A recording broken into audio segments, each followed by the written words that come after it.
శివశంకర్ గారు చెప్పండి, మీ మిత్రుడు నాగార్జున యాదవ్కి ఇట్లాంటి నోటీస్ ఇచ్చి పోలీసులు సంచలనం సృష్టిస్తున్నారా, లేదా ఆంధ్రప్రదేశ్లో కూటమి ప్రభుత్వం ఈ దశకి వెళ్ళిందని అనుకోవాలా? నమస్తే సార్, మీకు అదేవిధంగా ప్యానెల్కి, మా మిత్రుడు నాగార్జునకి అందరికి. ఇప్పుడు ఎంత ఘోరమైనటువంటి పరిస్థితి అంటే, ఈ రోజు ప్రభుత్వంలో జరిగే లోపాలను ఎత్తి చూపించేసి డాక్యుమెంటరీ పరంగా ఏదైతే కేంద్ర ప్రభుత్వం మీకు నోటీసులు ఇచ్చిందా లేదా, 240 రోజులు ఆ యొక్క నిధులు మీరు డైవర్ట్ చేసుకున్నారా లేదా, తర్వాత వడ్డీతో సహా కట్టమన్నారా లేదా, ఇదిగోండి రాష్ట్ర ప్రభుత్వం యొక్క లేఖ, ఇదిగో కేంద్ర ప్రభుత్వం పంపించినటువంటి లేఖ అనేటువంటిది ప్రభుత్వ అధికారిక పత్రాలను తీసుకొని వచ్చేసేసి ప్రభుత్వాన్ని ప్రశ్నించినందుకు, ప్రజలకు ఎక్స్పోజ్ చేసినందుకు దీని మీద అసలు నోటీసులు ఏంటి?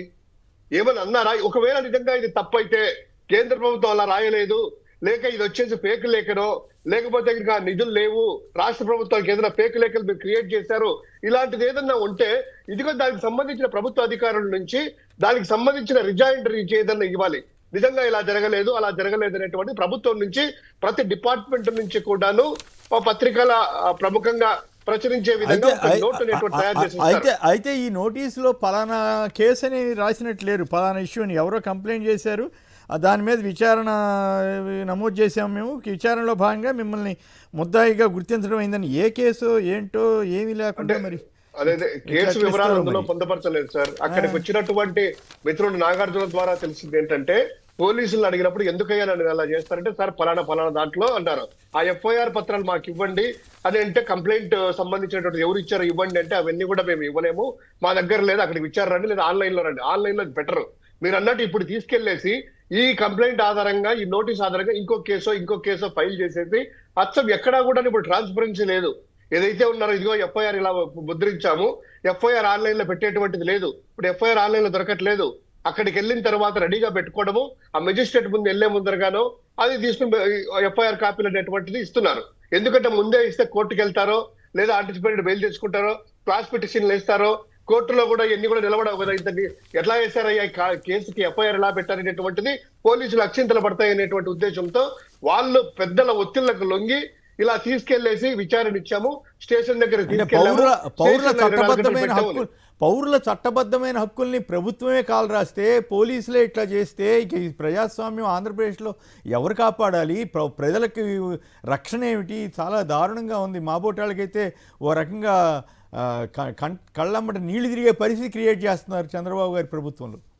ఎంత దుర్మార్గం అంటే సార్, వీళ్ళు చేసేటువంటి నీచమైన పనులు. ఈ విధంగా నిజంగా ప్రభుత్వాన్ని ప్రశ్నించినందుకు అధికారిక లెక్కలతో ఇలా చేస్తుందే దీనికి కేసులు పెడుతున్నారే.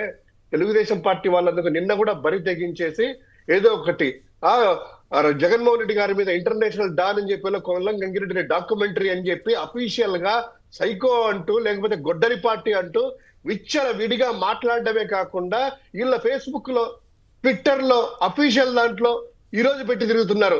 మీరు చేసేటువంటి బేస్లెస్ దానికి, మీరు క్యారెక్టర్ అసాసినేట్ చేయడానికి విచ్చల విడిగా ఒక పార్టీ అధ్యక్షుడి మీద, మాజీ ముఖ్యమంత్రి మీద, మా పార్టీ మీద గొడ్డలి పార్టీ అని ఇంకోటి అంటున్నారే. ఇంత నీచంగా మీరు మాట్లాడుతూ మీరు మా మీద కేసులు ఇదంతా కూడా మీరు కేసు పెట్టే తీసుకోరు కదా, అది సమస్య.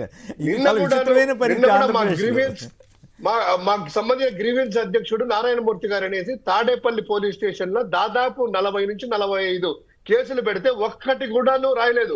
మళ్ళీ వెళ్ళేసి అన్ని కూడా సమరీ తీసుకెళ్లేసి, అయ్యా మేము పై అధికారులకు చెప్పాల్సి వస్తుంది, ఎందుకు మా కేసులు కనీసం కేసు ఫైల్ అయినట్టు కూడా చూపించండి అంటే కదా పక్కన తీసుకొని డాక్యుమెంట్లు పక్కన పెడుతున్నారు. దాని గురించి ఒక పోరాటం చేస్తున్నాం. కేసులు కట్టండి అయ్యా బాబు, ఎవిడెన్స్ ఇదిగోండి, ఆధారాలు ఇదిగోండి అని ఎవిడెన్స్ చూపించినా కూడా కేసులు కట్టేటువంటి పరిస్థితి లేదు. వాళ్ళేమో బేస్లెస్ మీరు అన్నట్టు 33,000 మంది కనిపించలేదు అని వాలంటీర్ల మీద అబాండాలు వేశారే, ఒక్కటి కూడా కాదన్నారే. ఎన్ని కేసులు పెట్టాలి పవన్ కళ్యాణ్ గారి మీద? ప్రతి ఒక్క సభ్యుడు 2,70,000 మంది వాలంటీర్లు అందరూ కూడా వెళ్ళి ఇదిగో ఆయన మీద కేసులు పెట్టాలనా, సుమోటోగా కేసులు రాయాలనా? ఒకవేళ నిజంగా ఇటువంటిది బేస్లెస్ ఆర్గ్యుమెంట్ చేసినందుకే ఆయన ఈ రోజు విత్ బేస్ చేస్తున్నా కూడా మీరు కక్ష సాధింపులు ఏంటి? ఖచ్చితంగా నోటీస్ ఇచ్చేటప్పుడు పలానా కంప్లైంట్, పలానా ఆరోపణ వచ్చింది అని చెప్పాలి కదా. చెప్పకుండా అక్కడికి వెళ్తే లాయర్ని తీసుకెళ్తే అప్పటికప్పుడు ఏం మాట్లాడతారు, ఏం ఆధారాలు చూపించాలి? ఇదో చాలా విచిత్రమైన పరిస్థితి. ఈ పోలీస్ వ్యవస్థ మరి ఇట్లా ఎందుకు అవుతుందో గౌరవ ఎస్పీ గారు ఐపీఎస్లు ఐఏఎస్లు చేసిన వాళ్ళు ఐపీఎస్లు చేసిన వాళ్ళు ఇటువంటి కేసులు పెడితే వాళ్ళకి అది ఆత్మకన్నా ఇది ఉండాలి కదా.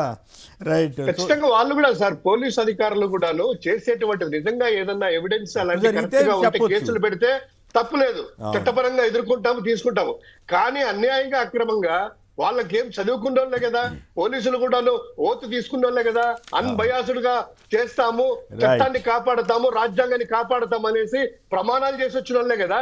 ఆ ప్రమాణాలు కూడా లేకుండా ప్రభుత్వ ప్రజల సొమ్ముతోనే కదా, మీకు ఇచ్చే శాలరీలో మాది కూడా కాంట్రిబ్యూషన్ ఉంటది కదా. మీరేం ప్రభుత్వమో లేకపోతే కనుక పవన్ కళ్యాణ్ గారు చంద్రబాబు నాయుడు గారు వాళ్ళ ఇంటి నుంచి మీరు జీతాలు తీసుకోవట్లేదు. దయచేసి గుర్తు పెట్టుకోండి, న్యాయాన్ని కాపాడండి. ఒకవేళ లేనప్పుడు అయితే కనుక అది మీ మీదకే తుట్టుకుంటుందని క్లియర్ కట్ గా మేము వార్నింగ్ ఇస్తా ఉన్నాం. రైట్. ఏదేమైనా ఇటువంటి పద్ధతులు మారుకుంటే మంచిది అనేది మాత్రం మా వైపు నుంచి కూడా విజ్ఞప్తి.